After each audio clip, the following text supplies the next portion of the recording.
How does it look on camera? Not bad. I definitely can see her.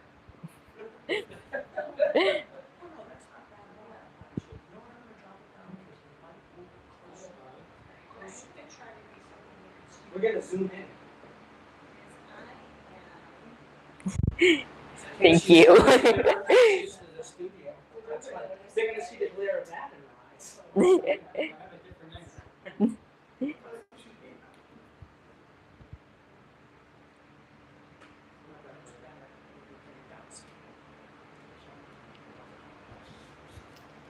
Don't worry, we're gonna edit all this out. Is it long? Is it long? A bit.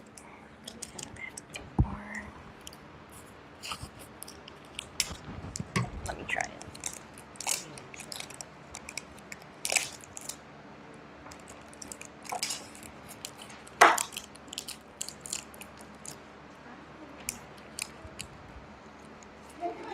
Oh my goodness.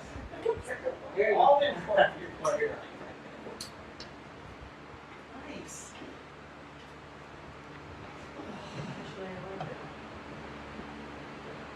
We can see it. That's fine. There's plenty of it. Thank you. There's plenty of it. I'm good. I just wanted your What time is it? We're starting at 7, right? Yep. 2 minutes.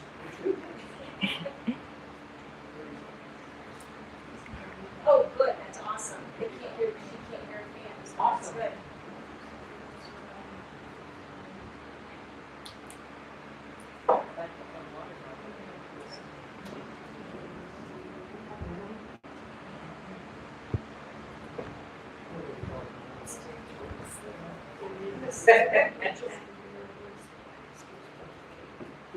All the way over.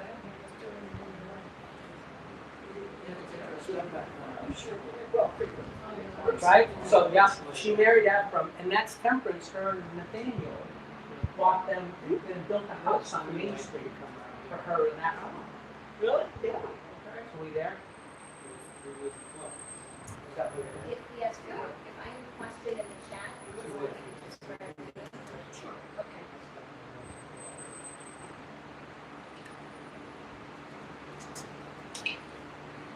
I'm going to do this before prayer starts. For those who don't know, I'm Steve. I'm the executive director of the New London County Historical Society. This is Becca Ramirez. She's my associate director. She has half my job, which allows me to do the fun stuff. So, but no, I'm not going over there. Welcome to the Shaw Mansion. It's owned by the New London County Historical Society. We began in 1870. The descendant of actually Polly and Ephraim, okay, because they were the only ones to have children who survived. There was Miss Jane Perkins, sold us the Shaw Mansion in 1907. And we moved our stuff in, and we've been here ever since. So the Shaw Mansion doesn't act as a historic home the way we normally would act as a historic home. We're a special collection and archive, and the Shaw Mansion houses our collection. The room that you're sitting in is one of 2 rooms that is almost done. This is actually brought back to the period of 1790. We used Thomas's bills to determine what color this room was, because he's the one who renovated it to look like this. And then upstairs, Temperance, her bedroom is where George Washington slept, and it has the original floors. If you all want to come back at some point, I can grab my business card. I'd be happy to give you a tour. Are we at 7? Have I riffed enough? You've ripped enough. All right. So, without further ado. All right. Hello, I am Beatrix Crothers. I am a rising senior at the College of the Holy Cross in Worcester, Massachusetts, and I am a double history and political science major. I am currently an intern at the New London County Historical Society. And I got this position because I am from around here. I called around. I'm from Groton, just across the river. I called around to see if there are any internships this summer, and I ended up here, and it's a really great place. It's allowed me to do a bunch of really cool research, and I'm excited to share that with you now. All right, so Revolution from the Pulpit, I will be discussing the impacts and history of the Congregationalist denomination on the American Revolution. So to start with, the origins of Congregationalism can be found in the Puritan roots of the English Reformation. Ultimately, the Puritan movement arose because dissenters from the Anglican Church believed that Henry VIII hadn't taken it far enough from the Catholic Church, and that there were still Catholic, quote-unquote, popish elements to be taken away from the Anglican Church.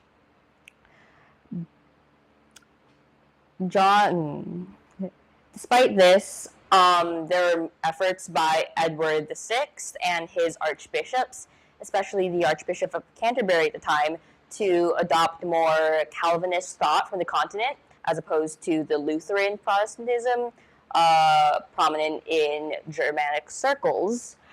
However, Puritans at this time believed that this was still far too close to the Catholic Church for their liking.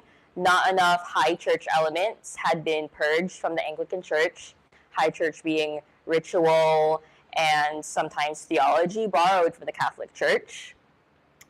And Elizabeth I's reign was no less fractious. She was a conciliator in that she attempted to strike a middle ground between these more reformist, radical Protestants and what Catholic subjects or high Anglican subjects she still had left. However, the Puritans did not take kindly to this. They still thought, continuously, this is theme over and over again, they still thought there were still too many Catholic elements in the church that they wished to purge and remove of. However, the Puritans did not gain much standing in the Elizabethan reconciliatory church, especially since the positions, the bishops' positions, any position of power within the Church of England at that time was controlled by these reconciliators approved by Elizabeth I. So these Puritans took other forms to express their dissent and to express their disapproval with the continued Catholic elements. One, they took parliamentary measures, given that the separation of church and state wasn't a thing. What they could influence in the state could influence the church. However, this was not so much effective. However, what was effective was them going out to the people, which is a concern that the Anglicans couldn't tend to. So the Puritans, they ministered to the people. They went out amongst them. They preached their sermons, which become a cornerstone of the Puritan identity later on. However, during the reign of James I, Elizabeth's successor, Puritans fared no better. James I was a Calvinist, which the Puritans were, which is a theological belief in predetermined salvation and so on. However, James I was not Presbyterian. He did not believe in the election of church elders as leaders. Rather, he leant towards Episcopalianism, which was the election of bishops to lead a church. And this was a main concern that the Congregationalists, or rather Puritans and then Congregationalists had. They absolutely did not like bishops' control. So they did not fare well under James I and other subsequent English and later British monarchs.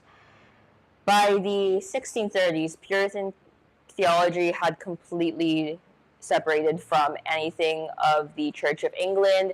There was no reconciliation possible, and while Puritans, or some sects, did believe that the Church of England was still the true church, however flawed it might be, they believed that it could not be saved any longer, and hence the journey to the New World.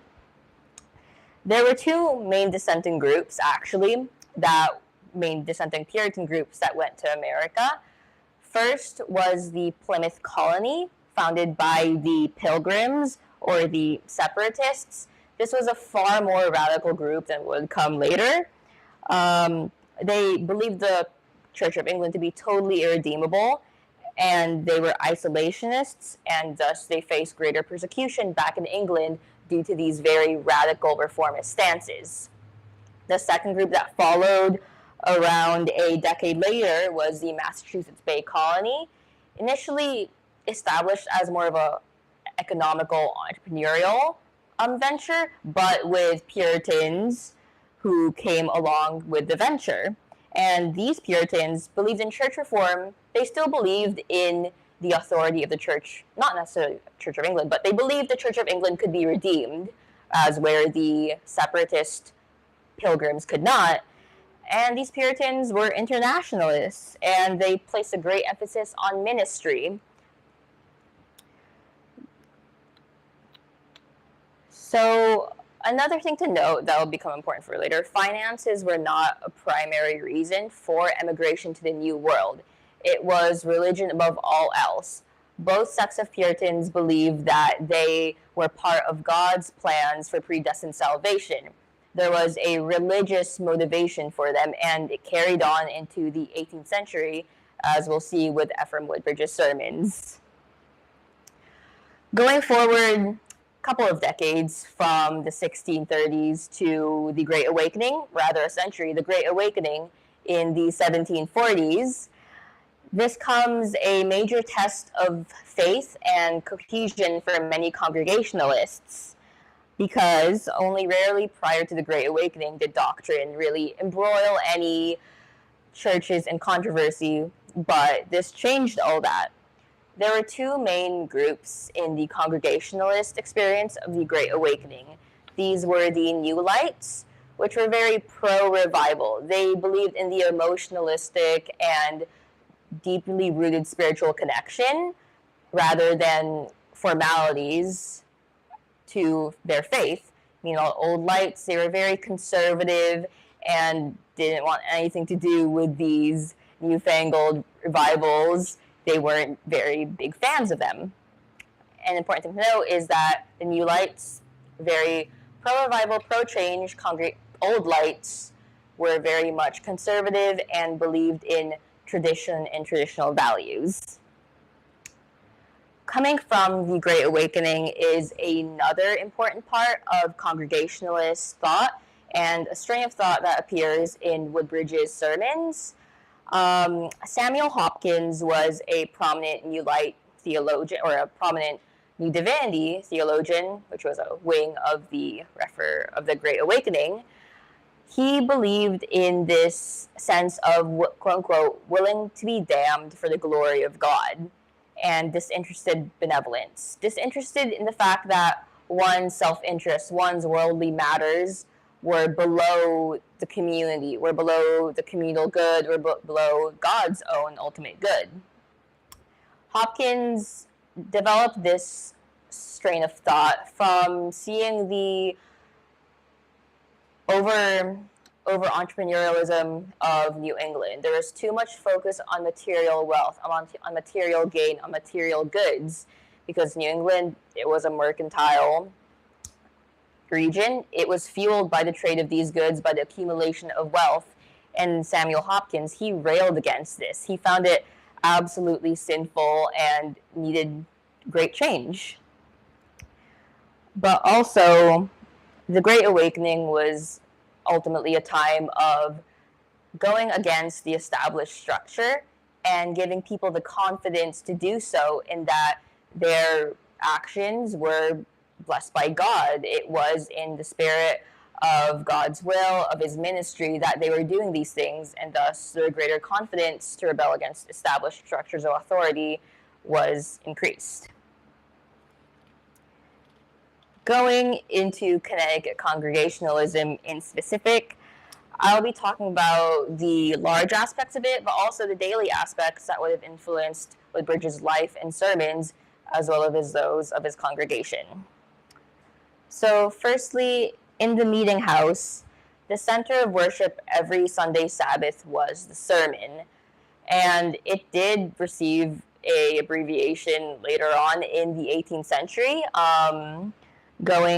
reducing by almost an hour. They were very long sermons. But another interesting development was that in the past, where congregational sermons had been delivered from memory, there was this new style of reading from notes, reading from scripts almost. And this is what Woodbridge's sermons were. These were his guiding notes for his sermons.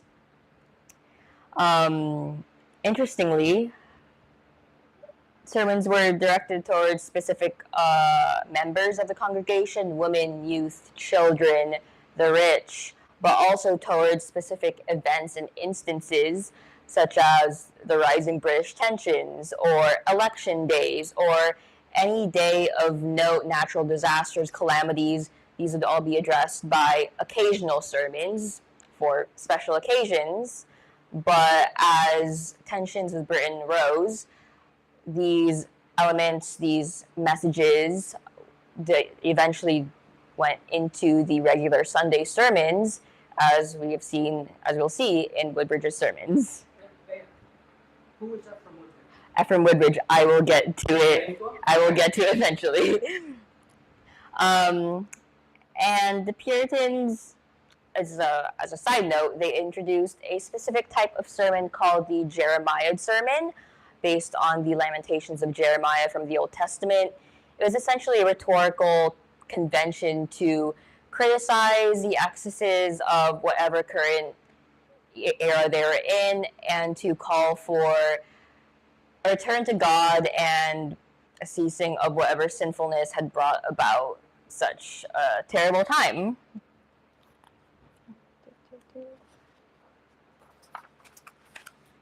And finally, going into the politics of preaching. So, the sermon literature of the 1770s, both Congregationalists and from other denominations, in general, evoked a really strong language of self-preservation and liberty as God-given rights. Furthermore, there are rights that should be fought for, and there are rights that, if not fought for, if one decided to live under tyranny, that was culpable of sin in of itself. Another thing to note is that colonists, a general theme throughout many sermons in the 1770s, was that colonists were often portrayed as the Israelites of the Old Testament, God's chosen people, the elect, the saints. This is a common theme not just in the sermons that I will be discussing today, but in numerous other Congregationalist and non-Congregationalist sermons. Furthermore, they also drew from secular thought, especially Locke and his ideas of resistance to tyranny being a duty in of itself, and failure to resist being a crime against one's liberty, against one's personal being.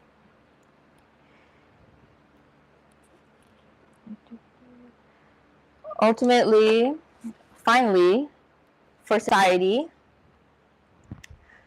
there was a firm belief in placing the congregation above oneself and above all else. And so the congregation was an important part of local Connecticut society. Every town had a church, they had a minister who was a pillar of that local society. But as the 18th century wore on, there were less and less full members to these congregational meeting houses, to these congregational groups. So there was proposed a halfway covenant, which ultimately allowed for an increase in members as children of members were allowed to join the church without experiencing a conversion experience, which was an important part of being initiated into the Congregationalist church. Furthermore, as the 17th century developed and in the early 18th century, there was a meshing of church and state in the standing order, wherein godly magistrates of Connecticut would work in concert with Congregationalist ministers to tend to towns and come up with a cohesive idea of governance.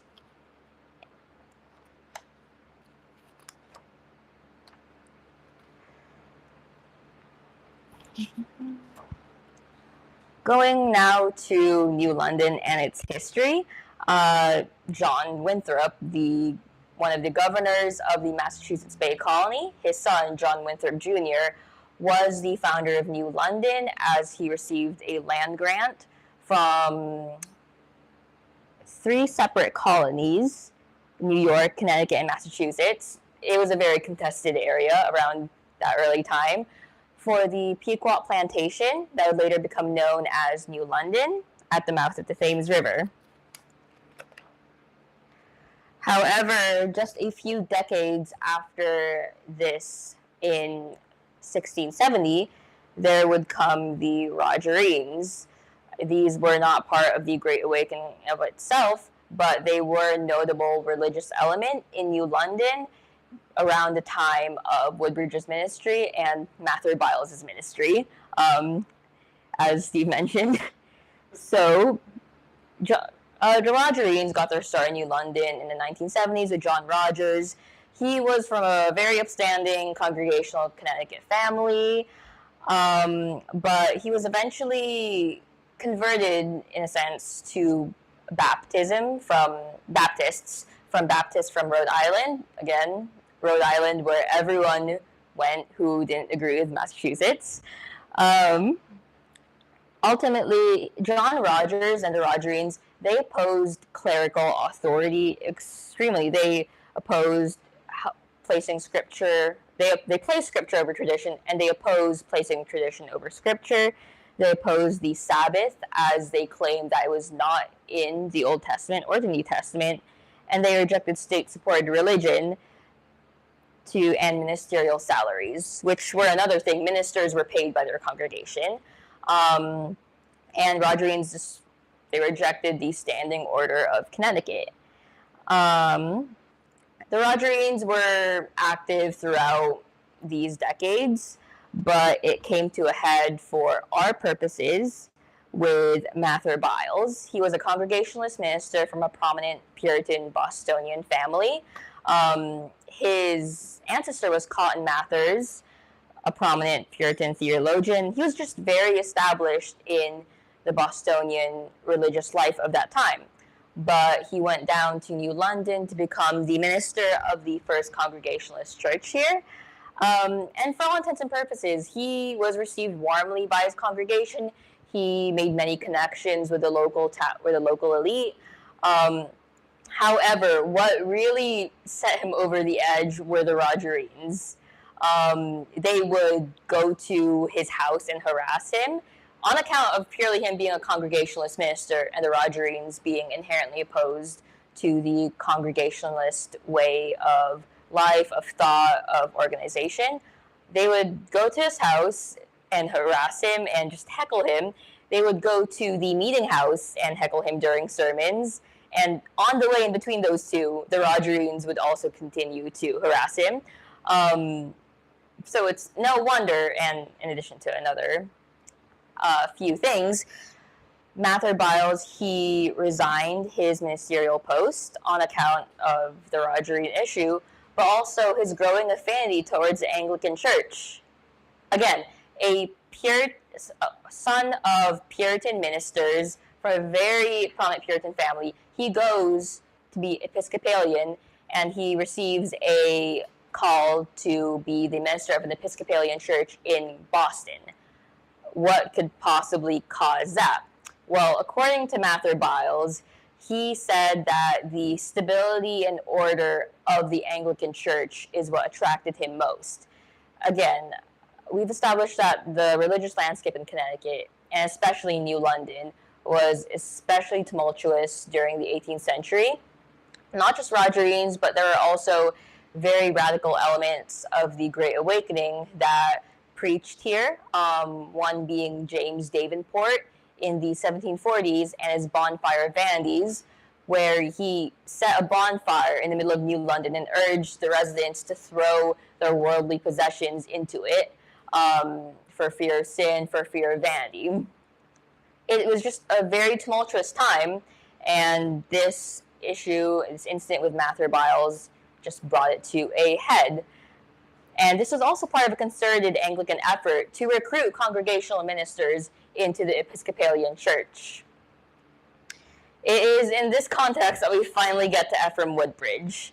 So in the wake of Mather Byles' dramatic departure, Ephraim Woodbridge is chosen by the congregation to become minister of the First Congregational Church in New London.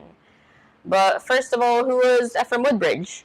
He was born in 1749, so in the middle of the Great Awakening. He was a child for most of it, and he died on September 6, 1776, just after much of the initial major fighting of the American Revolution, mainly in Boston. Ephraim Woodbridge, his ancestors included the first Congregationalist minister of Groton, numerous ministers in the colonies and England, as well as William Leete, a former governor of Connecticut. So it's safe to say that he came from a very storied, established family in the area, and he was thus just a great candidate for the ministerial position. He also graduated from Yale in 1765, and he was licensed to preach in 1768, and ordained as the pastor of the church from 1769 to 1776, the year of his death.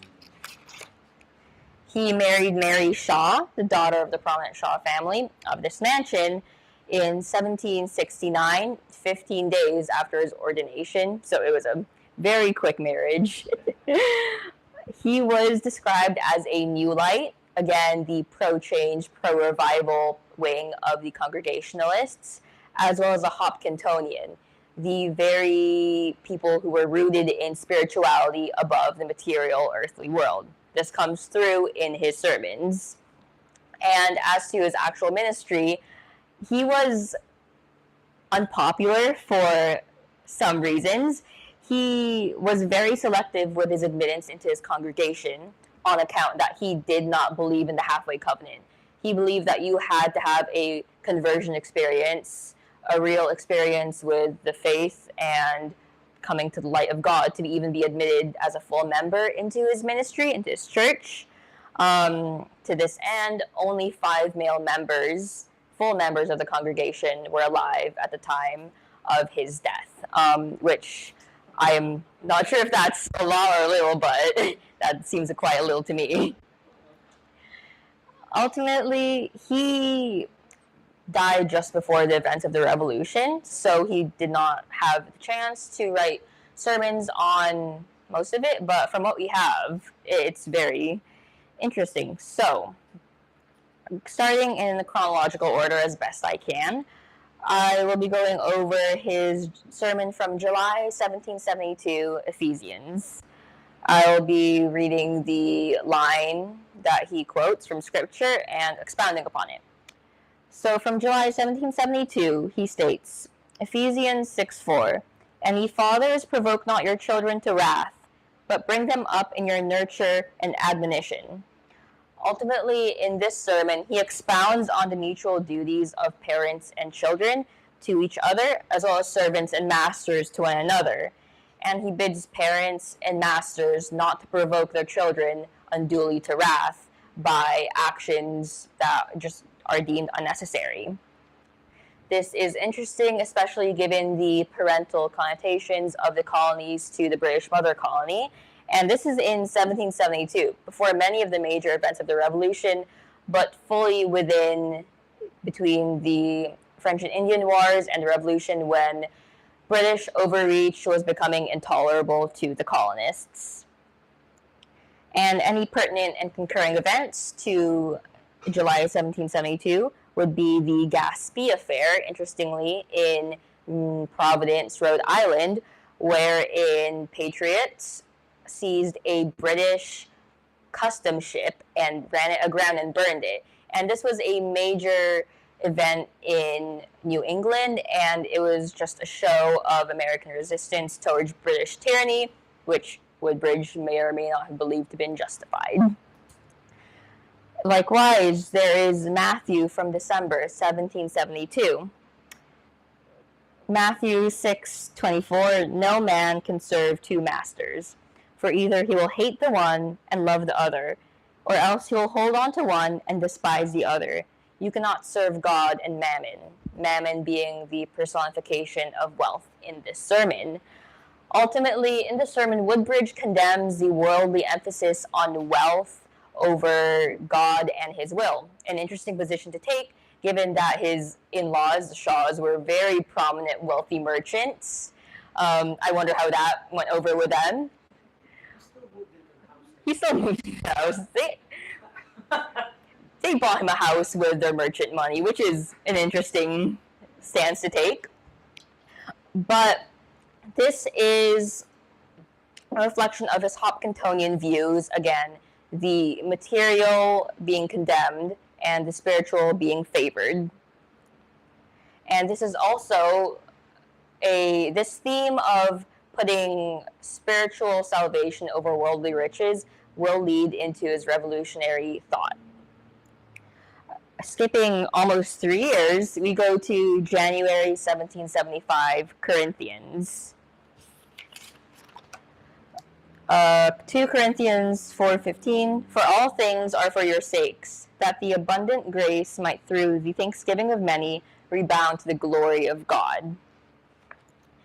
And this, he bids the elect to take comfort in that God has a plan for them and has their best interests in heart and his predetermined salvation. But in order to receive his grace and the full salvation at the coming of Christ, they must gratefully obey his will, however tumultuous and difficult the times may be. Essentially bidding his congregation to take heart despite the events of the time, of which there were many. So January 1775, it's a couple months removed from these events, but these were such notable events that obviously he would have known about them. It is in the wake of the Boston Tea Party and the closure of Boston Harbor. Furthermore, Parliament had passed the Quebec Act, which was allowing Catholic worship in the newly made British province of Quebec, an intolerable thought to these Congregationalists who had escaped England, who had fled England from Catholic influence just to be confounded with it on their doorstep in Quebec. This was very much an existential threat for them.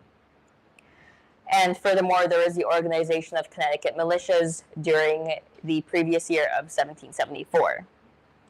Going on to another January 1775 sermon from Isaiah this time. Hear, O heavens, and give ear, O earth. For the Lord hath spoken, I have nourished and brought up children, and they have rebelled against me. This is one of the most important sermons I've found in going through his collection because of how explicitly it refers to New England as God's chosen people. They take the place of the Israelites in the Old Testament as God's chosen people, and he explicitly refers to this. But however, he also condemns the insolence of the Israelites that led to their enslavement in Babylon and the loss of Jerusalem. And in that, despite being God's chosen people, they, the Israelites, and later on the Congregationalists of New England, rebelled against his will and scorned Jesus Christ. Furthermore, Woodbridge affirms God's punishments wrought upon them and goes on to refer to the Puritans as Congregationalists, as God's chosen people. I will read an excerpt from this because it's just so important to the main idea of this.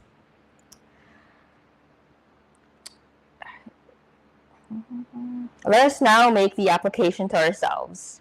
May it be said that with strict propriety, respecting the people of the law, the Lord has nourished and brought up children in the first settlement of constant preservation, and supporting the increase of the inhabitants of New England, the hand of the Lord has been very conspicuous.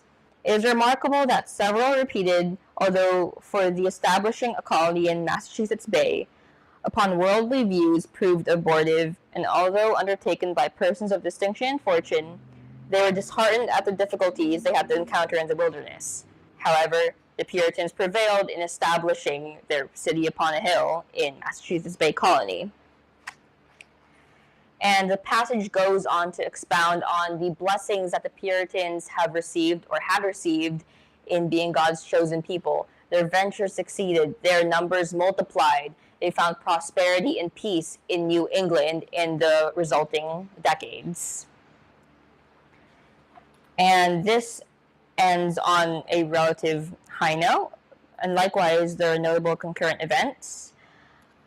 They are the coercive and intolerable acts aimed towards Boston, of which there would have been some mercantile connections with New London, and the continued organization of militias. Going on to February 1775, Acts. Him being delivered by the determinate counsel and foreknowledge of God, you have taken and by wicked hands have crucified, referring to the crucifixion of Jesus Christ. In this sermon, Woodbridge enumerates God's plans for his elect and bids his chosen to take comfort in them, however difficult and turbulent they might be.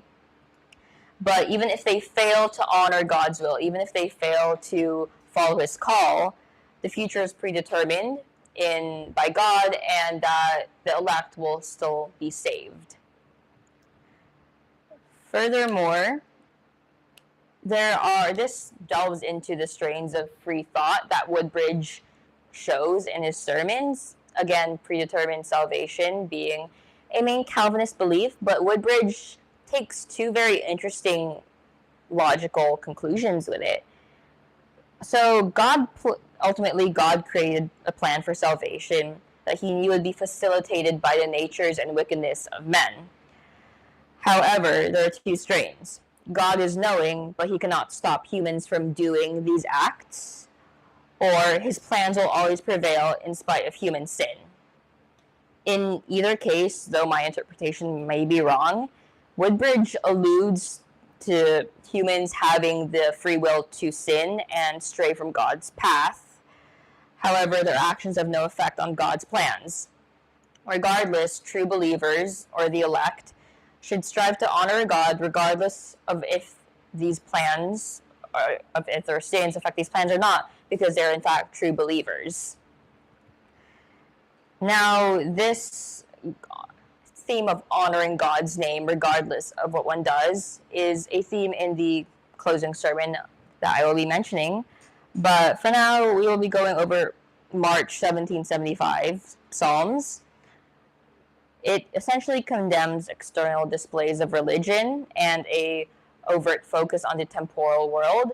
Again, Hopkintonian distaste for the worldly over the ephemeral, and a much needed message Woodbridge may have believed for the mercantile families of New London and those of wealth who would have attended his sermons and his services at the meeting house.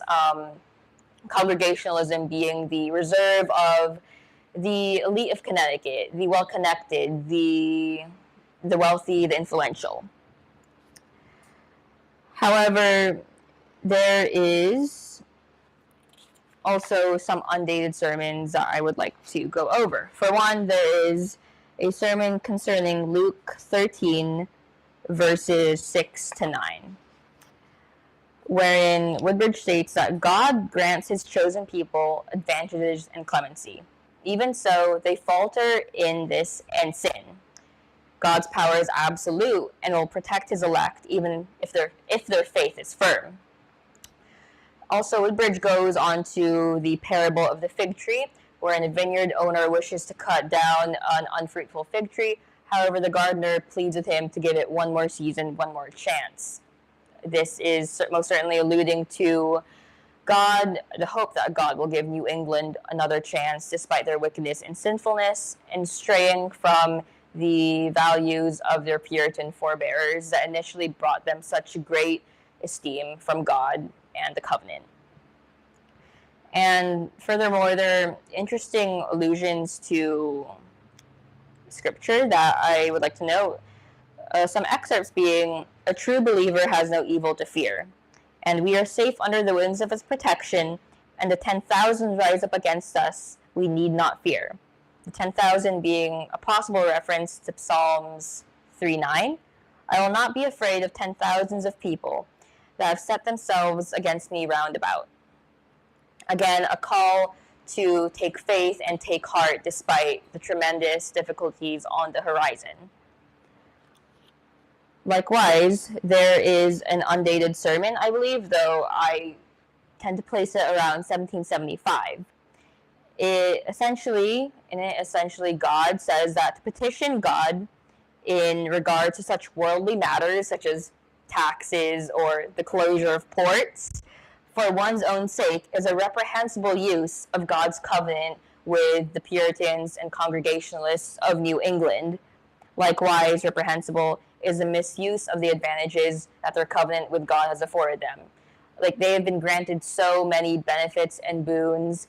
What have they done with them besides sin and stray from God's will into more worldly desires? Likewise, Woodbridge states that God is sending these punishments against New England because they have strayed from their Puritan roots and thus their covenant with God. However, the solution is to remain steadfast against these struggles of worldly temptations and to remain faithful to God's covenant and plan in the hopes that they will return to his graces. Quote, he, God, is testifying against us, New England, for our great abuse of those precious civil and religious privileges that we have so long enjoyed, enjoining the strains of civil and religious thought and liberty into one as a general theme in sermons from this time. And ultimately, from the sermon from October 1775, in it, Woodbridge exhorts watchfulness, especially from the perception of outsiders, which is something I found incredibly interesting. He insists on not only self-reflection within oneself, within the congregation, but also how they might be perceived by non-congregationalists, by the Anglicans, the Baptists, the Quakers, the Rogerines that are in use at this time. And likewise, this is all in the name of God's honor and image, and how his chosen people might add or detract to this, especially in terms of their petitions. This preoccupation with outside perceptions might be a legacy of the city upon a hill. Again, this example by exceptionalism that Winthrop promoted. I would like to read an excerpt from this. Indeed, we shall feel a special regard reproached.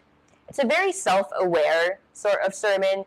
He knows that Congregationalists of his congregation will sin. They will do things unbecoming of their proclaimed faith. And he says that's a dangerous thing because that opens us up to criticism, especially from the various groups in New London at this time, and perhaps a remembrance of what happened to Mather Byles and how he allowed his ministry to be criticized by Rogerines. However, another important excerpt or point from this sermon is that petition should be grounded in a concern for God, his honor, and name, and his covenant's perception on earth if he fails to aid his chosen people. Woodbridge established Congregational New Englanders as God's people, and quote, the honor of your name is what Joshua also pleads upon occasion of the repulse Israel met before the city of Ai. O Lord, what shall I say when Israel turneth their backs before their enemies? For the Canaanites and all the inhabitants of the Lord shall hear of it, and shall environ us all around, and cut off our name from the earth. And what wilt you do, what wilt thou do unto thy great name? A preoccupation with God's standing among the world, even amongst the non-elect. Furthermore, the reason God does not honor the petitions of his chosen people is because their intent isn't focused on the honor of God or his name or his covenant. It's more so often focused on worldly concerns. Quote, to a right use of this argument in prayer, it is necessary that we have a real conviction and a deep sense of the great importance of the honor of Jehovah's name. Because it would be a poor look for God if he allowed his chosen people and covenant to be destroyed. What would non-believers say if the New Englanders, they were subjugated to tyranny without any recourse? Was God's covenant even anything? Did God mean the covenant he made with them? Ultimately, it is not just right and proper in Woodbridge's eyes to resist tyranny that goes against God's will, but it is in itself sinful to allow oneself to live under such tyrannous regimes that are antithetical to God's will. Yet even though New Englanders brought this upon themselves with their focus on the material world, it does not please God to punish them, as I quote from Woodbridge, it aggrieves a parent much like disciplining a child. However, God will not answer their petitions if they come from a place of material desire, as God will only answer petitions if their main concern is his name, his honor, and the covenant that he made with the people of New England. Essentially, colloquially, Woodbridge assumes this tone of, look what you've done and what you continue to do to the detriment of God. Reform yourselves, and he will bestow his blessings upon us once more. But if you do not, you will all fall into ruin, and the path of salvation will be gone from you, which is a very strong tenor to take, but as again, likewise, there is the belief that God is merely using the world and non-believers to enact his plan for the salvation of the elect, as there is the emphasis on watchfulness for the second coming or the salvation of God's chosen. And this is also an echo of thought throughout congregational sermons, in that perhaps the imminent revolution, is a tool of God's salvation for his chosen people. Likewise, there's also a focus on introspection and a us versus them mentality in Woodbridge's sermons, which is unsurprising given the Puritan emphasis on internal reflection and improvement, as well as a distrust from those outside their faith, from historical precedent and experience. Likewise, to close this, Woodbridge was not exceptional in his ministry. He was not exceptional in his promotion of the patriot cause, however inadvertent and before its time it may have been. There are other revolutionary Connecticut Congregationalist ministers of note, especially from the area, one being a classmate of Ephraim Woodbridge from Yale, Aaron Kine. He was likewise a New Light Congregationalist who served as the minister of the Church of the Congregational Church in Groton, and he served as a chaplain to American troops, including those massacred at the Battle of Fort Griswold. Furthermore, there is Stephen Johnson from Lyme, from the First Congregational Church there. He published pamphlets and newspaper articles decrying the Stamp Act under both secular and religious lenses. And yes, that is. Are there any questions? If there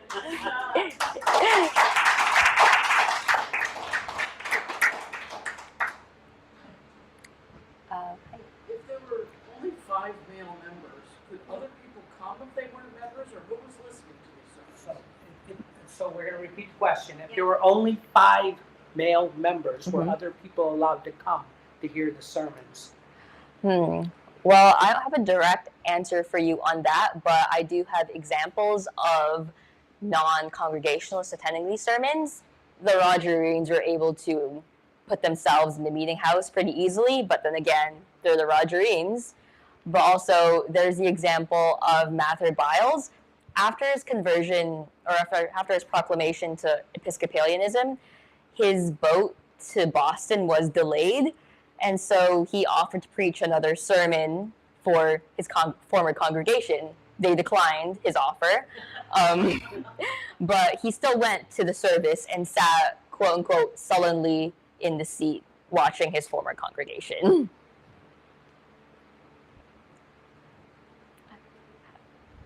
trying to picture this whole era, and it's hard. I'm imagining, there's a lot of different sort of groups with different ideas. Were sermons or services interrupted? Was the leader challenged during these services? May I repeat the question for the people watching?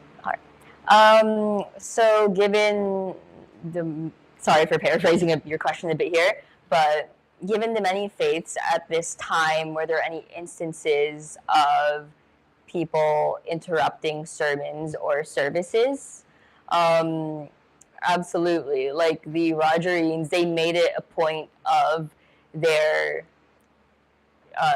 group to go to congregational sermons and interrupt them because they believed it to be wrong. Why are you holding service on a Sabbath? There is no Sabbath in the Old Testament, and so on. And they were very anti-authority, so to say. Sorry, I saw that you had your hand up for a question. Regarding, was it Woodbridge or Biles who had the very few? Woodbridge. I guess I didn't understand it quite that way. Looking at it, that there were that few actual members, but that he only allowed. He was notable in that he didn't bring in new members because he wouldn't allow that Halfway covenant. So, whereas some other minister of the time, they had very long ministries unless they died, or they parted ways and asked to be released. Some of them, they had 100 people that they brought in. So to bring in just 15 people over the course of his ministry, I guess it was a high bar. Absolutely. Like the amount of people that Woodbridge brought in, I believe he only brought in 17 new members during his ministry.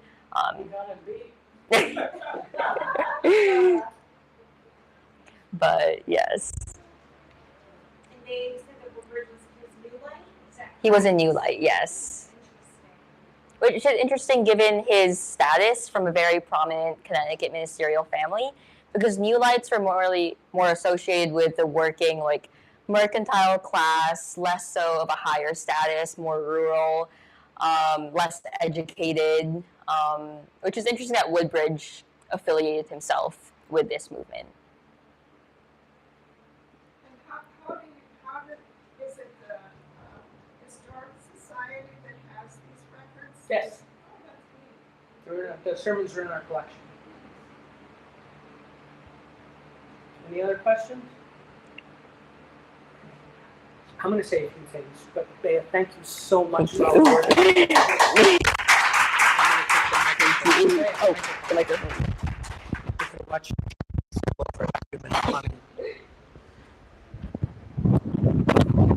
I made some notes. So today I was watching a movie. This is a dangerous thing for historians to watch movies. And it was set in Japan in 1768. And the samurai was smoking a cigarette, and I immediately thought, when did we have cigarettes? It's the first thing I thought. 1868. 1868. When were cigarettes invented? 1888. So that's how I think when I hear things or see things. City on the Hill was created by John Winthrop, right? And John Winthrop started the Massachusetts Bay Colony. It was a corporation. So it was incorporated. And when they got there, these people coming over, these Puritans, okay, do you have any idea what the most common occupation of these men were when they came over? Anybody know? They were all lawyers. And they came over, and Winthrop purposely injected religion into the governance of the Massachusetts Bay Colony because he was going to build a city on the hill. And how he really did it was the initial charter stated that anybody who was part of the Massachusetts Bay had a vote in governance, all right, which meant that rich white guys could vote. Winthrop said, we're going to change that to members of the congregation. So it would be really interesting, and I didn't do this work or ask anybody to do this work, be interesting to see how they pushed back as John Winthrop Jr. came here and how they pushed back, because they came here in New London to actually, ironically, and Woodbridge was crying out against this, New London was supposed to be a trade center for all the colonies. That's why they started it, right here, because of the river. And look at the three colonies, New York, Connecticut, Massachusetts, leaving Rhode Island out, because who cares about them, right? So the idea of Congregationalists and revolution came to me last year when we were doing a series with the Thames River Heritage Park called Perspectives on Revolution. Were actually stories from, I forget the name of it. I gave the lecture, you think I'd remember. And we invited someone from Massachusetts to come down and talk about it, and she talked nothing about it. So I could only think that there wasn't a lot of research done on it. So when Bea came, I asked her to look into it, and she did a beautiful job. And as she was talking, and I did my best not to interrupt, which is not like me at all, I wrote just a few notes. So hopefully I can interpret them. All right.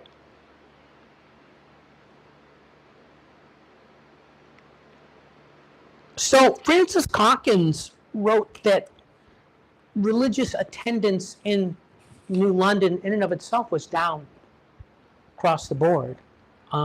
Baptists virtually didn't exist. Congregationalists were hanging on, but people weren't there. So it's interesting to see within Woodbridge's sermons, he's talking about revolution, right? It's you should not allow yourself to be ruled by tyranny. Also, it's bad to have money. So maybe Woodbridge is telling us why people, because they were focusing on commercial ventures. And the irony of him marrying Mary Shaw, because the Shaws were incredibly affluent. They had a lot of money. And they were dealing all over the globe with networks all over. And Nathaniel Shaw Jr. was made the continental agent, the Navy agent for the colony of Connecticut because of his trade connections. They were extensive. It's not surprising to see in 1772 some dissent because the Navigation Acts were happening, the Intolerable Acts were coming up. Puritans felt it was unfair. They weren't represented in Congress. That's not uncommon. And they had a lot of skin in the game because if they broke away from England, then we don't have to worry about the king in charge of the church anymore. So they had a lot of skin in the game. And it's surprising you didn't see more fire and some of that, or even more research done on that. Which means we have more work to do, right? Because history's fluid, so we want to keep learning it.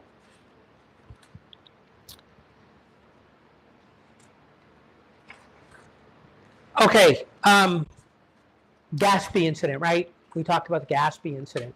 That's the custom ship Liberty, Gaspee incident. What was going on was Americans, because of the Navigation Act, you were only allowed to do certain kinds of trading. They limited the trading in here. So what did that do? It made all colonial merchants pirates, right? Because they weren't going to listen to these acts. And it was hard to enforce these acts. And they went aboard Liberty and they found some wine. And they declared that this wine was being smuggled. And as such, the Liberty was forfeit. The owner of Liberty was John Hancock. And they used it to patrol between New London and Newport. And they would stop whatever ship that they found. They would do a customs search, and they would seize goods or the ship or both. All right. And Nathaniel Shaw actually writes extensively about this. And the people in Rhode Island got tired of it. They beached her and burned her. And I'm going to be doing more on liberty too, because this fascinates me just in general. So that was liberty. Anything else here? I have nothing else on my notes. I don't think so. Oh, Quebec. It's really interesting. I want to look at that too. They were allowing Quebec to do Catholic Mass because Quebec was filled with French. But the loyalty oath caused the Acadian migrations. The second of which came here to New London in 1753, and Nathaniel Shaw hired the Acadians to build this mansion. And these were, again, the French Catholics who were being told you had to be Anglican in order to be a British citizen, so they left, and they came here. The second migration here, the last two went to Louisiana, New Orleans, Acadians, Cajuns, they're the same people. But they came here. And Connecticut, and this is a side note, and Connecticut actually, when they got here, passed a law stating that families were not to be broken up when they were seeking asylum. So if you came to Connecticut, you got to stay together. But isn't that interesting? In 1753, that America was still breaking up some families when they got here. So that's my revolutionary statement to begin with. So I really like the idea of Congregationalist thought and pushing against it. I can see why Woodbridge was preaching this economic gain and then preaching for revolution, because economic gain, we're pulling people from the congregation. We can only surmise that. That's a theory. I would need to even read lots and lots of sermons in order to support that hypothesis, but I'm willing to make that leap because it was not just the Congregationalists who were feeling it. So looking at it through that lens, 17 could be a landmark group of people to add to the congregation when people weren't going to church. They shortened the sermon.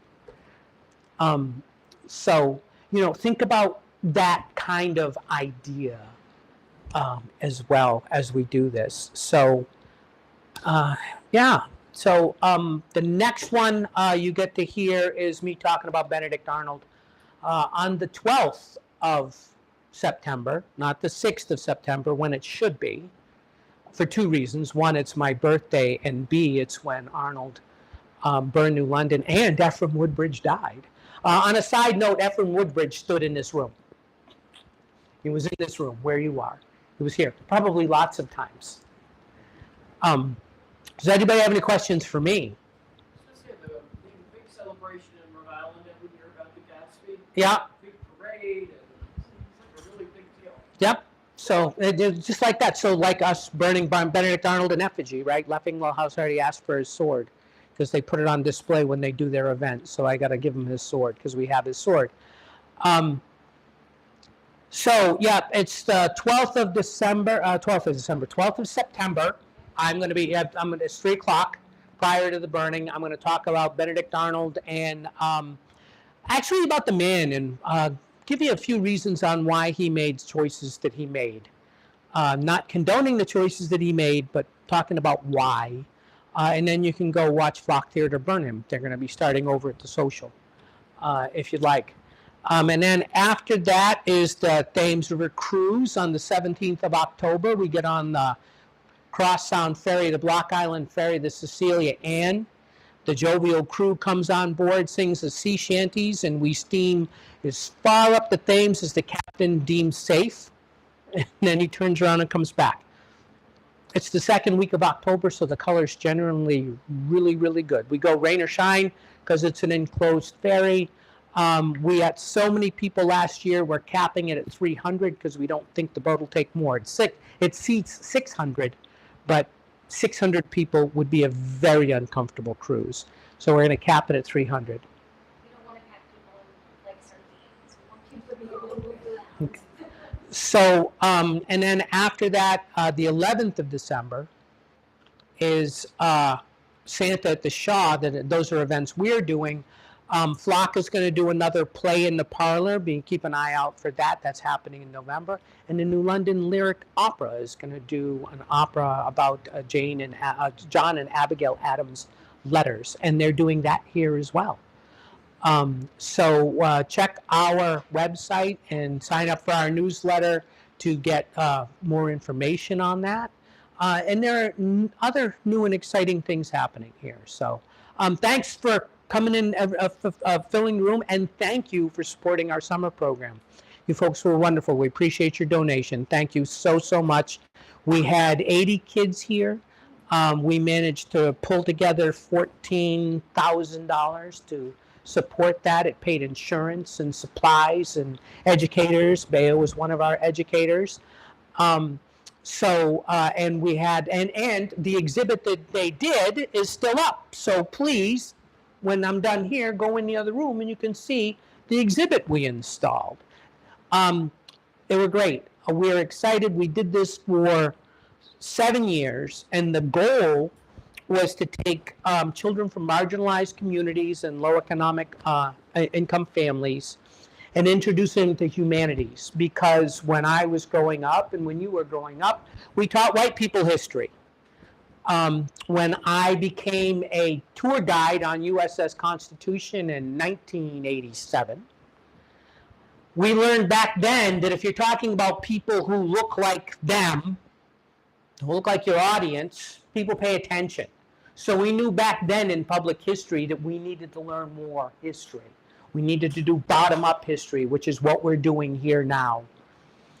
We brought these children in, and we started asking about them. Who are you? Where are you from? Who's your family? And for them, we said family is defined as who's at home, who loves you.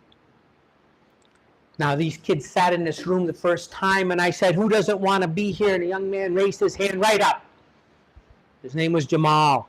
And Jamal said, I don't want to be here. I said, I can respect that, Jamal. So we started doing the program, and we did, at that time, an exhibit we called, which I stole from a pop-up exhibit, where a library asked people to bring in familial artifacts, things that your family passed down from member to member. And we did that, bring in something from home that's a familial artifact. And Jamal brought his aunt's cross. He had a cross that she sent him from Colombia. And he put it in our display. And she was actually visiting. But she wasn't visiting during the exhibit opening. So he asked if he could bring his aunt to see the exhibit. So we said, yes, of course. So he brought her in and his family, and he showed her the exhibit, and then he proceeded to give her the house tour. Jamal learned the Shaw Mansion tour. And when he was walking out the building that day, he looked at me, he was 10, he said, I want your job. And I said, you can have it. The program we started, we partnered with the Salvation Army Boys and Girls Club. Now their program ages kids out at age 13. So some of my kids who began 7 years ago are aging and aging out. Some kids this year were very sad that they weren't coming back. So we're now seeking funds for next year to start an after-school program so I can have students still in the humanities, learning history, learning bottom-up history, learning rebellion between the ages of 13 and 17, because I got them from 5 to 12, and I got them from 17 to 25. I want them from 5 to 25. So we're really excited about the idea of it. We were hoping to start it in the fall, but the grant we were going after isn't going to suit. So it looks like it's going to be a January grant. We'll do a January ask. I've already talked to some people who are granting some of it. They said it's a perfect idea. We need to talk to somebody else. We're going to see this program start in January. And we're going to have kids who started here at age 6 coming back here. So we win. And the real win is when I get one of them back as a college intern. That's a real win. And then the final win is when someone comes and takes my job. So you helped support that program. I think it's valuable work that we're doing, so much so I dedicated my life to it. Thank you all for your support. I hope to see you at the next lecture, and thank you all for coming.